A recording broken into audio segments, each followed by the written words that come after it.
For this Google Classroom, we're going to be measuring to the nearest centimeter. So each of these slides has a picture.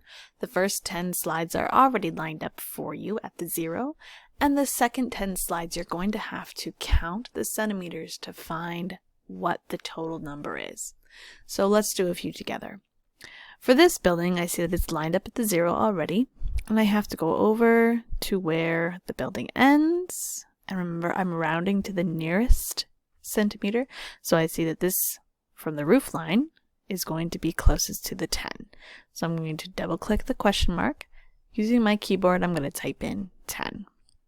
Now remember, there are 10 of those slides that you're going to do. They're already lined up at the 0 for you.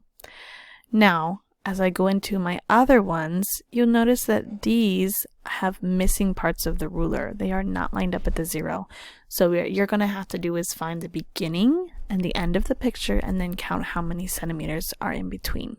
So this one starts at the 4 and ends at the 15. So either I can subtract 15 minus 4, or I can use my centimeters to count. So I can go 1 centimeter, 2 centimeters, 3 centimeters, 4, 5, 6, 7, 8, 9, 10, 11. So I know that this image is 11 centimeters. I'm going to double click my question mark, use my keyboard to type in 11. And there are 10 of those to practice too. When you're done, please turn it in.